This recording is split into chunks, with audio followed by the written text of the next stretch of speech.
नमस्ते विद्यार्थ्यांनो, नवोदयची परीक्षा फारच जवळ आलेली आहे आणि आता आपण यापूर्वी शब्दतरंग प्रश्नपत्रिका क्रमांक 3 ह्याच्यामधील मानसिक क्षमता चाचणी आणि भाषा हे पाहिलेलं आहे.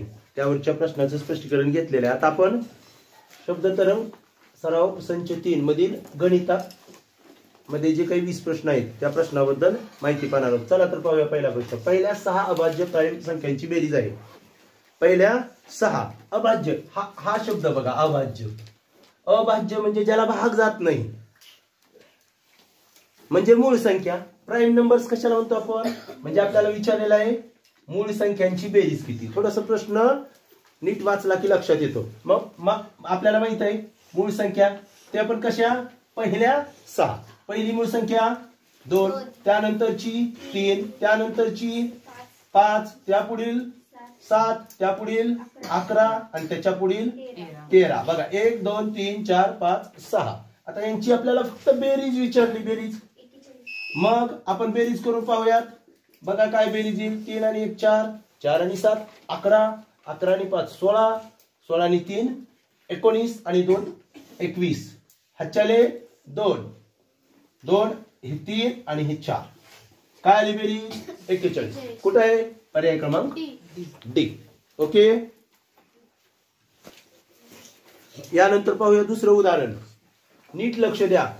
अशा प्रकारची उदाहरणं सोडवलेली आहेत, आपल्याला येतात आणि परीक्षेत सुद्धा येण्याची दाट शक्यता. म्हणून बघा, दोन संख्यांची बेरीज 17,852 आहे.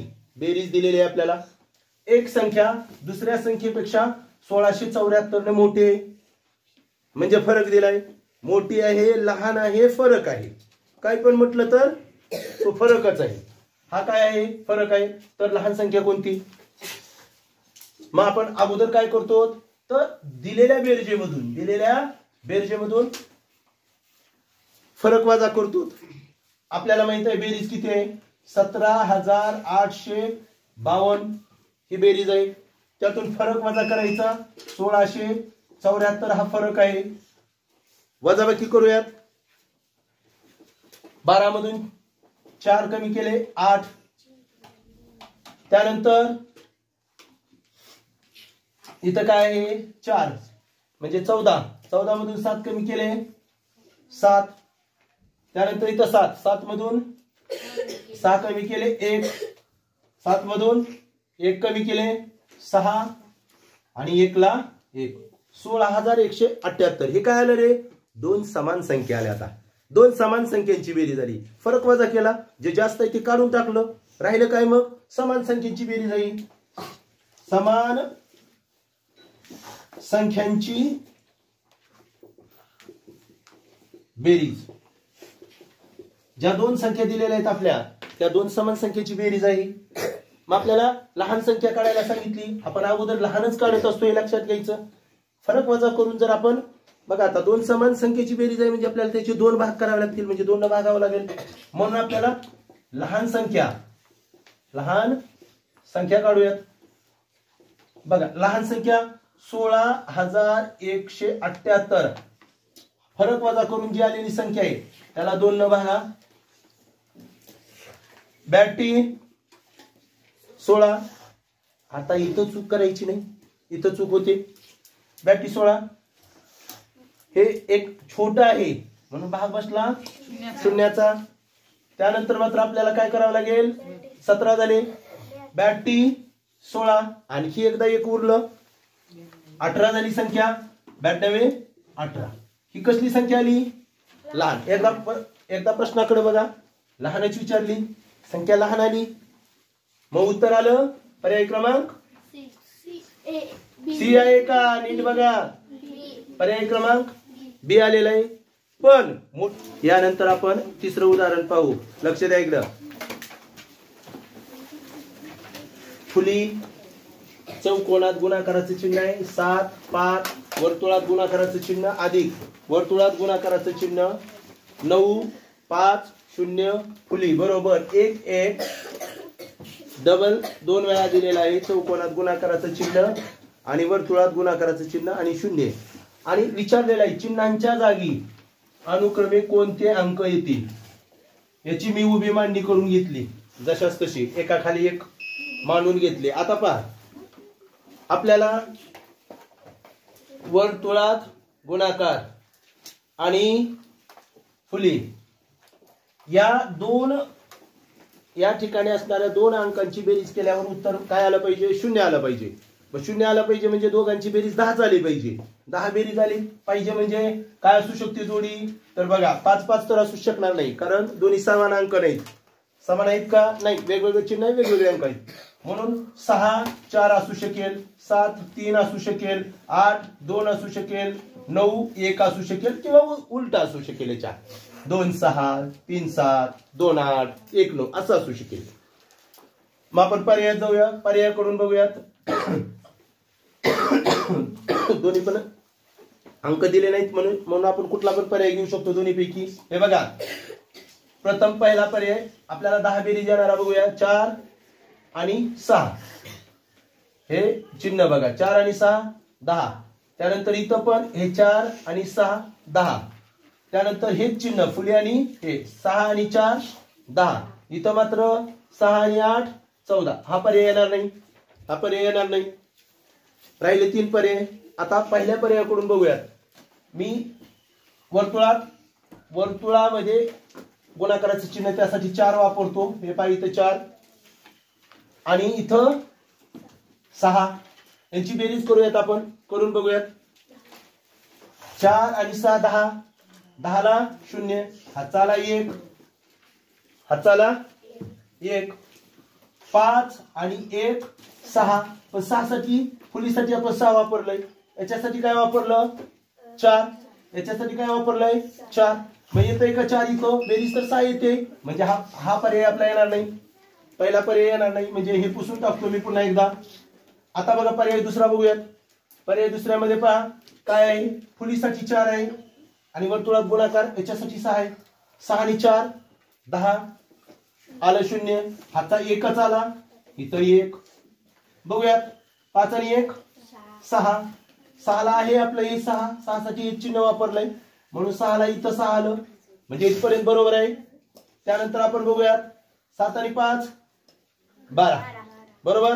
12 ला 2 येणार आहे 2. मग त्याच पर्यायामध्ये चौकोनात गुणाकार याच्यासाठी 2 आहे का बघावं लागेल मला.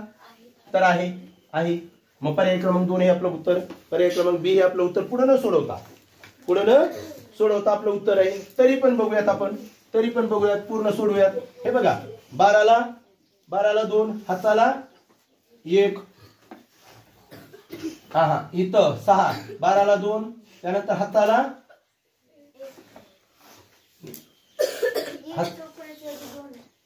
या ठिकाणी काय होतं? 6 ला 6 आलं बरोबर. 12 ला इथं काय आहे? इथं बरोबर आहे की, इथं लिहिलेलं तर चूक नाही माझी. 9 मग हातचा किती येणार आहे? 12 ला 2, हातचा 1च येतोय.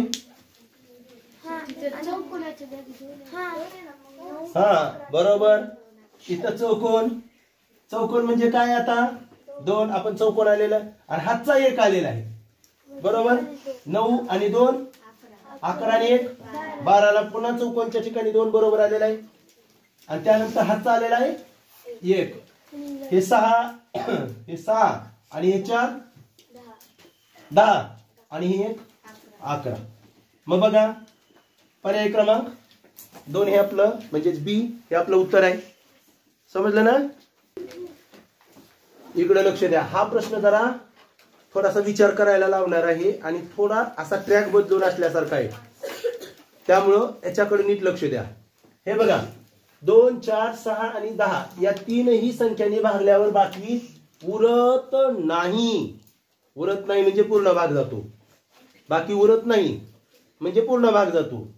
अशी लहानात लहान 5 अंकी संख्या मूळ संख्येचा गुणाकार म्हणून अशी दाखवण्यात येईल.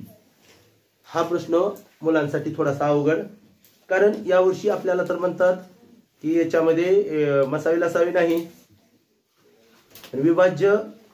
विभाजक आणि विभाज्यता आपल्याला माहित आहे विभाज्य काढतो आपण, विभाज्य काढतो, यावरून सुद्धा हा प्रश्न सोडू शकतो आपण. मग आपल्याला संख्येविषयी प्रॉपर माहिती असणे गरजेचं आहे. बघा असा प्रश्न आला तर काय होतंय सांगतो तुम्हाला. जे प्रश्न सर्वांना येतात ते तुम्हाला बी येतात.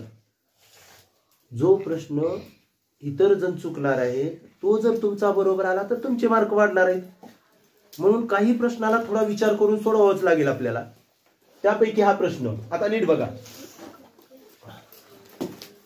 आपल्याला 5 अंकी संख्या मूळ संख्येचा गुणाकार म्हणून अशी दाखवण्यात येईल असं म्हटलंय. लहानात लहान. आता कशाला भाग घालवल्यावर म्हटलंय 2, 4 आणि 10. म्हणजे याच्या पटीतली संख्या 2 गुणिले 4 गुणिले 10. 4 दुनी 8, 8 10 80. 80च्या पटीत. आता आपल्याला काय करावं लागेल, लहानात लहान 5 अंकी संख्या आपल्याला शोधायची जी की 80 न भाग घालवल्यावर बाकी काहीच उरणार नाही. मग त्याच्यासाठी आपल्याला ह्याच्या पटीत तर जावं लागेल पट करत, किंवा सोपा मार्ग जाईल ह्याचा आपण उत्तर काढू शकतो, त्यांचा गुणाकार करू शकतो. तर तुम्ही जर गुणाकार केला तर बघा वेळ घालवण्यापेक्षा मी सांगतोय हा जो पहिला पर्याय आहे त्याचं उत्तर येतंय 10,000. यांचा जर गुणाकार केला तुम्ही तर उत्तर येतंय 10,000. यांचा जर गुणाकार केला तर बघा 5 5 25, 25 5 सव्वाशे, सव्वाशे गुणिले 5 म्हणजे 625 गुणिले, ह्याचं करून दाखवतो हे सोपं होतं. 625 गुणिले 25, 25 5 125, हातच्याले 12, 25 दुनी 50 आणि 12 62, हातच्याले 6, 25 सक 150 आणि 6 156 म्हणजे येतं ते 15,625. त्यानंतर आपण बघूया तिथं 5 5 25, 25 दुनी 50, 50 दुनी 100, 100 दुनी 200, 200 दुनी 400, 400 दुनी 800. फक्त 800 उत्तर येतं याचं. त्यानंतर आपण चौथ्या पर्यायात 5 5 25, 25 5 125, 125 दोन्ही 250, 250 दोन्ही 500, 500 दोन्ही 1000, 1000 दोन्ही 2000, 2000 दोन्ही 4000 म्हणजे याचा गुणाकार येतोय 4000. आता प्रश्नात पाहिलं लहानात लहान 5 अंकी संख्या, लहानात लहान 5 अंकी संख्या या 4 अंकी येणार नाही, ही तर 3च अंकी, हे येणार नाही. राहिलं काय आपलं 10,000 आणि 15,625. लहानात लहान तर म्हटलंय, पण कदाचित 10,000ला जर भाग जात नसला तर, पण कसोटी जर पाहिली तर एकच स्थानी काय आहे आपलं इथं, मग शून्याच्या 80च्या पाड्यात प्रत्येक भाग जाणाऱ्या संख्येचे एकक स्थानी काय असलं पाहिजे, 0 असलं पाहिजे. इथं 0च नाही, याला पण भाग जाणार नाही. पर्याय क्रमांक हे आपलं उत्तर. आणखी 10,000 लहानात लहान संख्या पण आहे, पण असं नाही 10,000 लहानात लहान संख्या म्हणजेच याला भाग जाईल असं नाही. पुढं 10,000 80ला सुद्धा भाग जाऊ शकतो, जातो की नाही पुढं. मग पर्यायामध्ये जर आपल्याला अशा पद्धतीने दिलं, समजा पुढील पैकी कोणती संख्या आहे 5 अंकी संख्या, लहानात लहान म्हणण्याऐवजी या संख्येने भाग जाणारी 5 अंकी संख्या, 5 अंकी संख्या लहानात लहान कोणती म्हटलं, आणि तिथं जर पर्याय हा नसेल तर हे सुद्धा येऊ शकतं ना, येऊ शकतं की नाही. पण आपलं इथं पर्याय क्रमांक हे उत्तर आहे. यानंतर आपण 45वा, अगोदर 1 2 3 4 असे बी क्रमांक टाकले असतील तर 41 42 43 44. आता 45वा प्रश्न, योग्य विधान निवडा. नीट बघा. हा प्रश्न अतिशय असा प्रश्न एक परीक्षेमध्ये येणार तुम्हाला. काय येणार, योग्य विधान निवडा, किंवा इथं लावलेलं असलं अयोग्य विधान निवडा, किंवा सत्य विधान निवडा, किंवा असत्य निवडा. अशा पद्धतीने तुम्हाला प्रश्न येणार. तर बघा हे प्रश्न सोपे असतात, फक्त थोडासा विचार करावा लागतो आणि आपल्याला प्रॉपर माहिती पाहिजे त्याची, तेव्हा त्याशिवाय हे प्रश्न सुटत नाहीत. आता बघा, किंवा अंदाजे लिहितात, अंदाजे तर अजिबात लिहायचं नाही, विचार केला पाहिजे. आता बघा पर्याय मध्ये दिलेला आहे 9च्या पहिल्या 4 गुणितांची बेरीज 126 आहे. गुणित म्हणजे माहिती आहे आपल्याला, कुठल्याही संख्येचं गुणित म्हणजे ती पहिली तीच संख्या असते, पहिलं गुणित म्हणजे. मग 9चं पहिलं गुणित काय असेल बाळांनो, हा 9च असणार. दुसरं पाडा 9 दोन्ही 18, 9 त्रिक 27, 9 चौक, हे 4 गुणित आहेत. आपण बेरीज करून बघूया 126 येते का, बघा 6 आणि 7 13, 13 आणि 8 21 आणि 9 30, बरोबर. 30 ला 0, हातच्याले 3, 3 आणि 3 6, 2 8 आणि 1 9. काय आली बेरीज आपली 90. इथं काय म्हटलंय येते किती 90, म्हणून हे चुकीचं आहे. दुसरा पर्याय बघा, 16च्या पहिल्या 4 विभाजकांची बेरीज 35 आहे. आपल्याला माहिती आहे 16चे विभाजक, 16चे विभाजक, विभाजक म्हणजे भाग जाणारी संख्या 1 2, पुन्हा 4 न भाग जातो 4, पुन्हा 8 न भाग जातो 8 आणि निम्यात आलं, बरोबर आहे की नाही. आता समसंख्येला 16च असणार, बरोबर. मग आता पहिल्या 4 विभाजकांची बेरीज, पहिले 4 इथपर्यंत यांची बेरीज 8 आणि 4 12, 12 आणि 2 14, 14 आणि 1 बेरीज काय आली यांची 15. आपल्याला काय म्हटलंय 35, पर्याय क्रमांक 2 पण चुकीचा आहे. तिसरा बघा, 3 अंकाची लहानात लहान मूळ संख्येचा गुणाकार म्हणून 2 गुणिले 2 गुणिले 2 गुणिले 5 गुणिले 5 अशी संख्या दाखवण्यात येईल. तर बघा नीट जर विचार केला तुम्ही तर एकतर लहानात लहान संख्या आपल्याला समजली पाहिजे. किती अंकी 3 अंकी. आपल्याला सगळ्यांना माहित आहे काय आहे 3 अंकी लहानात लहान संख्या 100. काय आहे 100. मग पहिली गोष्ट आपण मुळावयव पाडण्याच्या सुद्धा अगोदर हे जे मुळावयव दिलेले आहेत 100 चे मुळावयव पाडण्यापेक्षा ह्याचाच गुणाकार करून बघूयात. 5 5 25 दोन्ही 50, 50 दोन्ही 100 आणि 100 दोन्ही 200. आणि हे म्हणतात आपल्याला 3 अंकी लहानात लहान संख्येच्या, बरोबर आहे का. ती संख्या आपल्याला गुणाकाराच्या रूपात अशी लिहिता येईल का. नक्कीच नाही. हे 200 येत आहे, हे 200 चे मुळावयव आहेत. आपल्याला विचारलं आहे लहानात लहान 3 अंकी 100, 100 चे आहेत का नाही, म्हणून हे पण उत्तर येणार नाही. आता आपलं उत्तर काय येणार आहे 28 56. डोळे झाकून न बघता सुद्धा आपलं उत्तर काय आहे पर्याय क्रमांक डी. पण तरी पण बघूयात बघा, कदाचित हे पण चुकीचं असायचं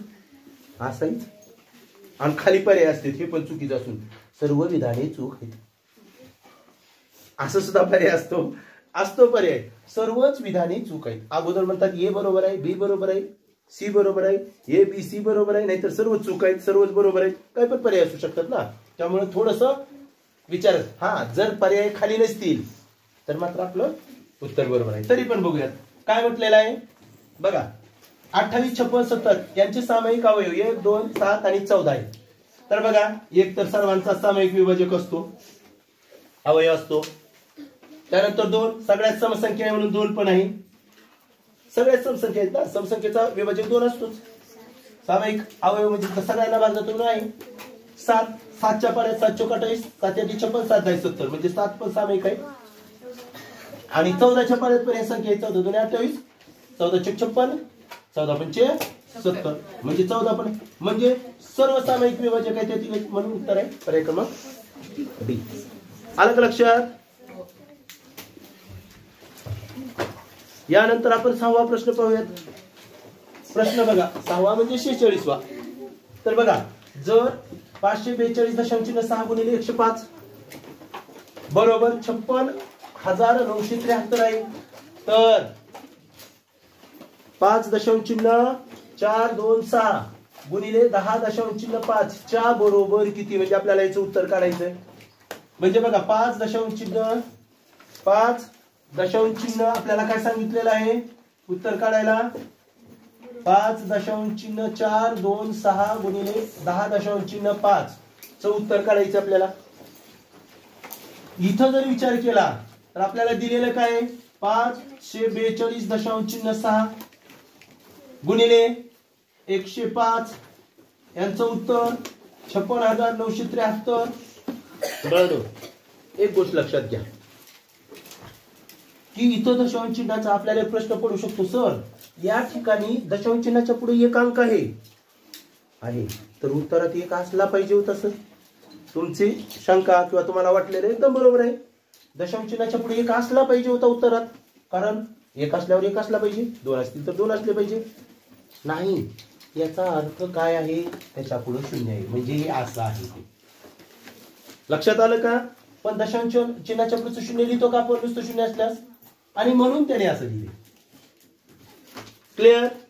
आता बघा, आता मग ह्याचं उत्तर सुद्धा आपलं काय येणार आहे लक्षात घ्या. हे असंच आपण विचार करूयात. असं आहे असं समजूयात, असं आहे असं समजूयात पहिलं जे दिलंय ते.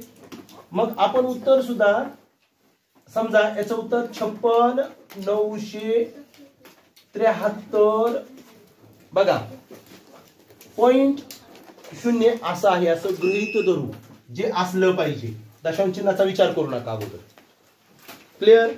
आता बघा दशांश चिन्हाच्या पुढे अंक किती आहेत? 1 2 3 4. इथले 3 इथला 1, 4 झाले. मग 4 तर ऑलरेडी किती आहे इथं दिलेला? 1. मी शून्य तयार करून घेतला. आता किती असले पाहिजेत? आणखी 3. 1 2 3. इथं 56.973 56.973. शून्य शेवटचं लिहिण्याची आवश्यकता नसते, आवश्यकता नाही. असा पर्याय कुठं आहे? पर्याय क्रमांक C. एकदम जर एखादा कन्फ्युज राहिला तर मला हे थोडंसं जमलंच नाही तर त्याला मी आयडिया सांगेन. सरळ गुणाकार करून बघ, सरळ गुणाकार करून बघ. जर थोडं बी कन्फ्युजन मध्ये असेल तर गुणाकार करून बघा, उत्तर येईल पर्याय क्रमांक. ओके. यानंतर आपण पाहूया 47वं उदाहरण. नीट लक्ष द्या. हे पहा 47वं उदाहरण आहे. वर्षाने प्रत्येकी ₹2.50 ला म्हणजेच 2.5 रुपयाला असलेली 1 डझन टोक यंत्रे, टोक यंत्र म्हणजे शार्पनर, टोक यंत्रे. त्यानंतर ₹30.50 म्हणजे आपण त्याला 35.5 रुपये असं सुद्धा म्हणतो. प्रतिनग असलेल्या पाऊण डझन वह्या व ₹160.50 ला असलेली एक पिशवी विकत घेतली व दुकानदाराला 200 रुपयाच्या 3 नोटा दिल्या तर दुकानदाराने परत केलेली रक्कम आहे. उदाहरण अवघड नाही, फक्त समजून घ्यायचंय आपल्याला. बघा 2.5 रुपयाला असलेली 1 डझन टोक यंत्रे घेतली त्याने, बरोबर? म्हणजे टोक यंत्र म्हणजे शार्पनर. मग टोक यंत्राची किंमत लिहा लगेच पटकन माझ्या बरोबर, महाग राहायचंच नाही. टोक यंत्रांची किंमत बरोबर. आता बघा 1 डझन हा शब्द पण महत्वाचा आहे. काही जण नुसते 2.5 रुपये घेऊन घेतील. 1 डझन म्हणजे 12.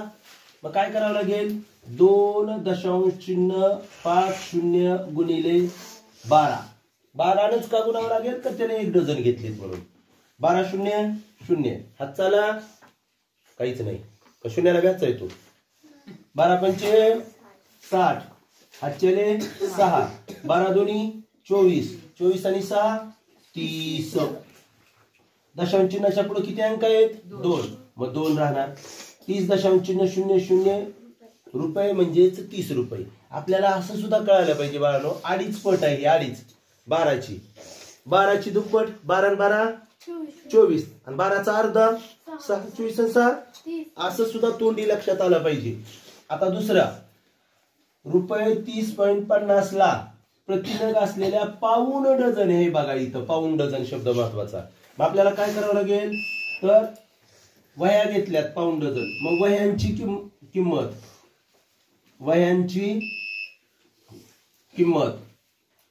तर बघा वह्यांची किंमत काय येईल? एक वहीची किंमत आहे 30 रुपये 50 पैसे गुणिले पाऊण डझन. पाऊण डझन म्हणजे वह्या 9. पाऊण डझन म्हणजे 9 वह्या. 1 डझन म्हणजे 12 वस्तू, बरोबर? मग आता गुणिले 9च करावं लागेल. 9 गुणून बघा काय होईल ते. 9 0 0. 9 5 45. हातच्याले 4. 9 0 0. 4 ला 4. 9 3 27. म्हणजे किती रुपये आले? 274. दशांश चिन्ह या ठिकाणी येणार. म्हणजे 274 रुपये 50 पैसे. आणखी एवढंच नाही तर त्याने आणखी काय घेतलेले आहे? 160 रुपयाला असलेली एक पिशवी वर्षाने घेतलेली आहे. मग आता ह्याचा तर काय बोलायचा संबंध नाही, एकच पिशवी म्हणजे तेवढीच रक्कम आहे, पिशवीची किंमत तीच आहे. 2 नाहीत, 4 नाहीत, काहीच नाहीत, एकच घेतलेले आहे म्हणजे तेवढीच किंमत राहणार आहे. मग आता ह्या सगळ्यांची काय करावी लागेल आपल्याला, बेरीज करावी लागेल. कशा कशाची बेरीज, हे आलेली किंमत ही, त्यानंतर ही किंमत बघा लिहितो मी इथं 30.00 अधिक 274.50 अधिक काय आहे, पिशवीची किंमत 160 रुपये 50 पैसे. एकूण आपल्याला म्हणजे वर्षाला खरेदी केली तर वर्षाला दुकानदाराला किती रक्कम द्यावी लागेल ती निघेल. काढूयात, शून्याला शून्य, 5 आणि 5 ला 5 आणि 5 10, हाताला 1, त्यानंतर 4 आणि 1 5, 6 आणि 7 13 आणि 3 16, हाताला 1, 2 आणि 2 4, दशांशा खाली दशांश. म्हणजे एकूण किती रक्कम झाली सर्व वस्तूंची, तर 465 रुपये वर्षाने त्या दुकानदाराला द्यावे लागत होते. पण तिनं काय केलं, 200 रुपयाच्या 3 नोटा दिल्या तिनं, 200 रुपयाच्या 3 नोटा. मग आपल्याला माहित आहे 200 गुणिले 3 बरोबर 600 रुपये दिले तिनं. आता दुकानदार किती रक्कम परत करेल, मग किती रक्कम परत करणार आहे तर काय करावं लागेल, दिलेल्या रकमेतून वजा करावं लागेल आपल्याला. 600 मधून हे 465 वजा करूयात, 10 मधून 5 कमी केले तर 5, 9 मधून 6 कमी केले तर 3 आणि 5 मधून 4 कमी केले तर 1. किती रुपयाला मिळालो, 135. कुठं आहे असं 135, पर्याय क्रमांक बी मध्ये. म्हणून आपलं या प्रश्नाचं उत्तर येणार आहे पर्याय क्रमांक बी. अशा प्रकारचं आलं का, अगोदर जेवढ्या काही वस्तू आहेत त्या वस्तूंची एकूण किंमत काढून घ्या. त्यानंतर मात्र तुम्ही काय करायचं, जेवढी काही रक्कम दिली असेल तेवढ्यातून वजा करायची. असं उदाहरण बऱ्याच वेळा विचारलं जातं, लक्षात घ्या. त्यानंतर आपण पाहूया 48वं उदाहरण. काय आहे 48वं उदाहरण, बादलीपेक्षा 5 पट पाणी एका पिंपात बसते. हे बघा तुम्हाला माहित आहे, बादलीपेक्षा 5 पट पाणी एका पिंपात बसते असं म्हटलेलं आहे. जर आपण विचार केला तर ही समजा छोटीशी बादली आहे आणि याच्या 5 पट एक पिंप आहे, पिंप असा मोठा पिंप. पिंप म्हणजे आपण ड्रम वगैरे म्हणतो, लक्षात येतंय का. आणि हा पिंप आहे, याच्यामध्ये किती पट, 5 पट बसतोय. या बादलीच्या 5 बादल्या बसतात, 5 पट म्हणजे ह्याचा भाग जर आपण एक भाग समजला, बादलीत पाणी बसतो, तर इथं किती भाग बसणार आहे, 5 भाग. किती भाग बसणार आहे, 5 भाग. 5 पट म्हणजे 5 भाग, 1 गुणिले 5 5. आता ह्याच्यावरूनच आपल्याला उत्तर सोडवायचं, उत्तर काढायचं. कसं काढणार तर बघा, एकूण भाग किती झाले रे, एकूण दोघांचे मिळून भाग, एकूण भाग 1 आणि हे 5, एकूण भाग झाले 6. समजलंय इथपर्यंत.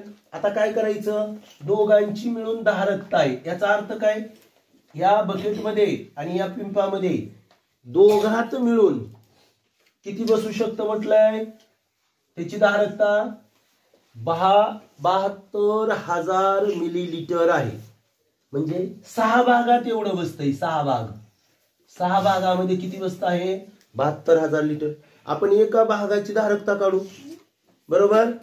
एक भाग, मग एक भाग बरोबर हे 72,000 मिलीलिटर भागिले एकूण भाग 6. 6 एक 6, एक उरलं, 6 दुनी 12, हे 3 शून्य जशाच तशी, म्हणजेच 12,000. पण एकक काय येणार, मिली, 12,000 मिली. हे कशाचं आलं रे, एक भाग. एक भाग कुणाचा होता, हा बादलीचा. पण आपल्याला काय म्हटलंय, पिंपाची धारकता ही कशाची निघाली, एक भाग म्हणजे बादलीची. मग पर्याय असा असू शकतो, आहे नाही काय आहेच की, आहे ना. 72 मिली म्हणजे 72 लिटर नाही का, सॉरी 12,000 मिलीलिटर म्हणजे 12 लिटर आहेच की, पर्याय असतोच तो आपल्याला चुकवण्यासाठी. पण आपल्याला कशाची काढायची, पिंपाची. मग पिंपाची धारकता 5 पट आहे, त्याचे 5 भाग आहे, म्हणून आपल्याला लिहावे लागेल पिंपाची धारकता बरोबर एक भागाची 12,000 आहे, गुणिले 5 पट आहे, 5 भाग आहेत, 12 पंचे 60, त्याच्यावरती 3 शून्य मिलीलिटर. ही धारकता कशाची आली, पिंपाची आली. याच्यामध्ये 60,000 मिलीलिटर बसणार आहे पाणी, ती त्याची धारकता झाली. पण आता 60,000 मिलीलिटर आपल्याकडे पर्याय येत आहे का, नाही. 60,000 मिलीलिटर. मग आपल्याला काय करावं लागेल, मिलीलिटरचं लिटर मध्ये, मोठ्याचं लहानात भागायचं. संबंध कितीचा, 1000चा. मग 1000 न भागायचं. मग काय उत्तर येईल आपलं बघा. म्हणून 60,000 छेद 1000 हे 3 शून्य कटले. मग काय होणार आहे, 60 लिटर. आणि असं कुठं आहे आपल्याकडं, तर पर्याय क्रमांक ए मध्ये आहे, म्हणून आपलं उत्तर येणार आहे पर्याय क्रमांक ए. ओके, समजलं ना. यानंतर आपण पाहूया पुढील उदाहरण, 49व उदाहरण. माझ्या बरोबरच लिहायचंय समजून. हे बघा, एक तार 5 बघा 5.2/4 मीटर लांब आहे. म्हणजे तारेची लांबी दिलेली आहे आपल्याला. तिचे 2 तुकडे केले. मग ती तार, ही जी तार आहे समजा, ते तारेचे काय केलेत, 2 तुकडे केलेत. एक तुकडा दुसऱ्या तुकड्यापेक्षा 7/12 ने मोठा आहे. म्हणजे लहान मोठे तुकडे केलेत. समजा इथून कापला, हा झाला मोठा, दिसायला तर आहे की मोठा, आणि हा लहान. आपल्याला माहित आहे हे उदाहरण आहे 2 संख्यांची बेरीज एवढे आहे, काही काही दिलेले असतं, आणि त्याच्यानंतर एक संख्या दुसरीपेक्षा एवढ्याने छोटी आहे मोठी आहे.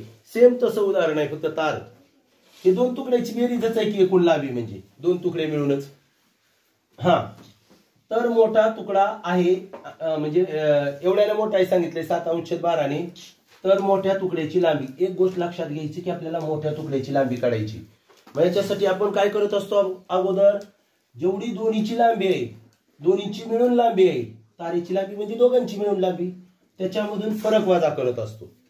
नक्की, चला लिहा अगोदर, फरक वजा करू असं लिहा, फरक वजा करू. बघूयात आता फरक वजा केल्यावर. आता वजाबाकी कशी करणार आपण, एकूण लांबी 5.2/4 वजा फरक काय 7/12, हा वजा करणार आहे, हे वजाचं चिन्ह आहे. आता बघा, हे सोडवताना आपल्याला माहिती आहे आपण काय करत असतो मिळालो, अगोदर अपूर्णांकामध्ये रूपांतर करतो. 4 पंचे 20, 20 आणि 2 22, 22/4 वजा 7/12. आता वजाबाकी आणि बेरीज आपल्याला जेव्हा करायची असते तेव्हा आपण काय करत असतो, अगोदर छेदाकडे पाहतो. छेद समान आहे का, नाही. मग आपण छेद समान करून घेऊयात. हा, आता याचा छेद 12 करूयात. कितव्या नंबरला आहे 12, 4च्या पाड्या 3, म्हणून याला 3 न गुणावं लागेल आपल्याला. डायरेक्ट गुणू का एक स्टेप्स वाढू, कसं पण करू शकतो आपण डायरेक्ट. तर बघा, मग याला किती न गुणायचंय, हे बघा, हे 12, दोघाचा पण छेद मी 12 केला. मग ह्याला किती न गुणायचं म्हटलं आपण, अगोदरच 12 केलंय म्हणजे छेदाला तर गुणलाय, फक्त आता अंशाला गुणायचंय. किती न, 3 न, 22 त्रिक 66. हे वजाला वजा चिन्ह, आणि हे जशाच तसं ऑलरेडी त्याला गुणायची गरजच नाही, 7. आता काय करावं लागेल, 66 मधून 7 कमी करायचे, 59/12, 59/12. आलं लक्षात? पण हे काय आलं आता? फरक वजा केल्यावर दोन समान तुकड्यांची लांबी आली. आता फरक कमी, जो फरक होता तो काढून टाकला, पण लहान मोठापणा होता तो. आता मग दोन्ही सारखे राहिले. त्याच्यावर आपण सर्वप्रथम कोणत्या तुकड्याची लांबी काढू शकतो? लहानच. कधी पण लहानच निघते, कधी पण लहानची निघते. आता बघा, लहान तुकड्याची लांबी कशी करतो? याचे दोन समान भाग करतो. दोन समान भाग करणे म्हणजे काय करणे? भागणे. भागणे. मग आपण काय करणार? इथं लिहितो मी वाटल्यास. आहे ह्या गणितात नाही बरं का, पण ह्या गणिताचा संबंध नाही. इथं लिहितो, थोडस खाली येतोय म्हणून. बघा आता काय होणार बघा. 59 बरं, लहान तुकड्याची असं डायरेक्ट लिहू. लहान तुकड्याची लांबी बरोबर. हे बघा, त्याचे दोन भाग करायचे म्हणजे काय करायचे? 59/12 भागिले 2. मग आपल्याला माहित आहे याच्या छेदस्थानी 1 असतं. काय करतो आपण पुन्हा? 59/12 गुणिले 1 गुणाकार व्यस्त. आता कटत असेल तर कटवायचं, कटत नसेल तर राहिलं. 59 ही मूळ संख्या आहे की नाही? त्याला कशानेच भाग जाणार नाही, आपल्याला पण माहित आहे. मग 59 आणि 12 दोन्ही 24. लांबी कशामध्ये दिलेली आहे? मीटर मध्ये. मग ह्याचं पण उत्तर आलं मीटर. पण बाळानो, हे कशाचं आलं माहितीये? लहान तुकड्याची लांबी आली. आपल्याला विचारलेलं आहे मोठ्या तुकड्याची लांबी. मग आपण कसं करत असतो? तर जो फरक आहे की नाही तो त्यात मिळवत असतो. आता लिहूया. म्हणून मोठ्या तुकड्याची लांबी बरोबर, मोठ्या तुकड्याची लांबी बरोबर लहान तुकड्याची आलेली आहे 59/24. त्याच्यामध्ये फरक आपल्याला माहित आहे किती आहे फरक? 7/12.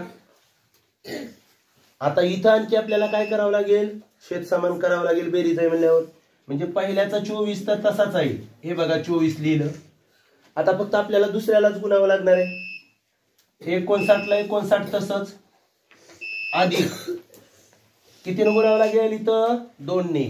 7 दोन्ही 14. मग याचं उत्तर काय येईल? 59 आणि 14 एक इथं मिळवलं तर 60. मग 73/24.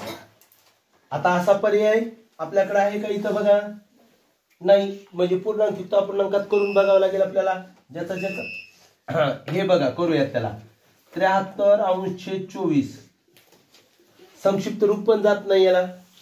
जात आहे का? 73 मूळ संख्या आहे ना, कसं भाग घालवणार आपण? मग म्हणजे याचा अर्थ 12 हे पर्याय लगेच कटणार आहेत आपले. येतील का? छेद 12 असणारे येणारच नाहीत ना. आता बघूयात 24चा पाडा म्हणा बरं. 24 1 24, 24 दोन्ही 48, 24 त्रिक 72.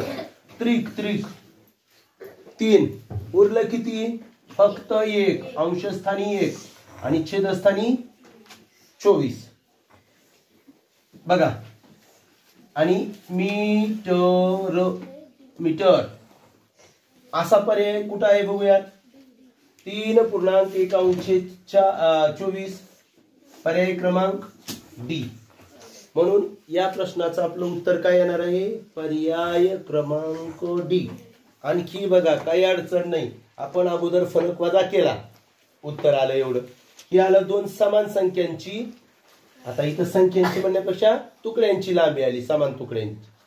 मग त्याचे दोन भाग केले, लहान तुकड्याची लांबी आली. पण आपल्याला लहानची विचारली नाही, मोठ्याची विचारली. म्हणून आपण काय केलं? पुन्हा त्याच्यामध्ये फरक जो वजा केला होता तो मिळवला. मग आपलं उत्तर आलं पर्याय क्रमांक. आलं लक्षात सगळ्यांच्या? काहीही अवघड नाही. यानंतर लगेच आपण पुढचा प्रश्न पाहूयात. बघा प्रश्न 50वा. काय प्रश्न? एक वस्तू 5,999 रुपयाला विकल्यानंतर, म्हणजे विक्री किंमत माहित आहे. ही पण कसली किंमत आहे? विक्री किंमत. होणारा लाभ म्हणजे नफा. लाभ म्हणजे नफा. होणारा लाभ हा त्याच वस्तूला 4001 रुपयाला विकल्यानंतर ही सुद्धा विक्री किंमतच होणाऱ्या तोट्या इतका आहे, होणाऱ्या तोट्या इतका आहे, तर वस्तूची किंमत आहे. नुसती वस्तूची किंमत म्हणले पण आपल्या लक्षात आलं पाहिजे वस्तूची आपल्याला खरेदी किंमतच सांगितलेली आहे. आता एक गोष्ट लक्षात घ्यायची की 5999 रुपयाला विकला की काय होतो, नफा होतो, बरोबर. तेवढाच नफा 4001 रुपयाला विकले, जेवढा नफा झाला होता 5999 रुपयाला विकल्यानं तेवढाच तोटा होतो.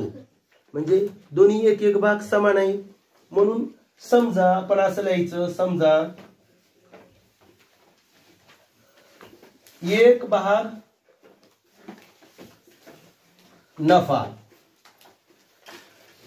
आणि पुन्हा तेवढाच होतो म्हणजे एक भाग तोटा. कधी कधी दुप्पट तोटा होतो, तिप्पट तोटा होतो, असं देतात, त्यावेळी 3 भाग येईल. आता काय करणार आपण, ह्या दोन्हीची बेरीज जर केली तर एकूण काय येणार आहे, 2 भाग, एकूण 2 भाग येणार आहे. आता बघा ते 2 भाग म्हणजे काय, यांच्या दोघातला फरक आहे, यांच्या दोघातला दोन्ही विक्री किमतीतील फरक म्हणजे 2 भाग आहेत. म्हणजे आपण वजाबाकी करूयात. हे बघा पहिली विक्री किंमत काय, 5999 वजा 4001 8 9 9 आणि 1 1998 रुपये म्हणजे 2 भाग आहेत. 1998 रुपये म्हणजे 2 भाग आहे. आपण एक भाग काढूया, एक भाग बरोबर काय करावं लागेल, ह्याचे 2 समान भाग करायचे म्हणजे आणखी भागायचे याला. 1998 भागिले 2 बघा बरं, 92 18 एक उरलं, 92 18 एक उरलं, 92 नाही बघा 92 18 999 रुपये म्हणजे एक भाग आला. 999 म्हणजे एक भाग. आता तुम्ही खरेदी किंमत ह्याच्यावरून पण काढू शकतात. नफा झालाय म्हटलंय म्हणजे वजा करणार त्याच्यातून. जर तुम्ही 999 जर वजा केलं त्यातून तर काय येईल, 5000 खरेदी किंमत. किंवा तुम्हाला वाटलं अरे नुसता मला नफा काय, तोटा सुद्धा तेवढाच झालाय. तोटा झालाय म्हणल्यावर 4001 रुपयाला विकल्यावर तोटा झालाय म्हणल्यावर विक्री किंमत खरेदी किंमत जास्त असणार आहे. मग याच्यात मिळवा तरी पण तुमचं 5000च येणार आहे. कोणतं पण केलं तर एकच, फक्त कशात मिळवायचं आणि कशातून वजा करायचं हे लक्षात यावं लागेल. नफा झाला असेल विकल्यावर तर खरेदी किंमत कशी असणार आहे, कमी असणार आहे, मग तो वजा करावा लागेल. आणि तोटा झाला म्हटलं की खरेदी किंमत जास्त असणार आहे म्हणून त्याच्यामध्ये मिळवावं लागेल कोणत्याही पद्धतीनं. म्हणून खरेदी किंमत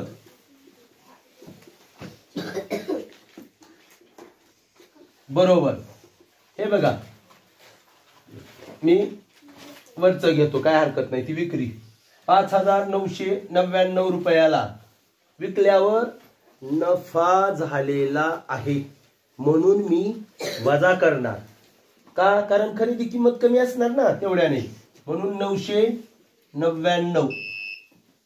मग काय येणार बरोबर 5000 रुपये.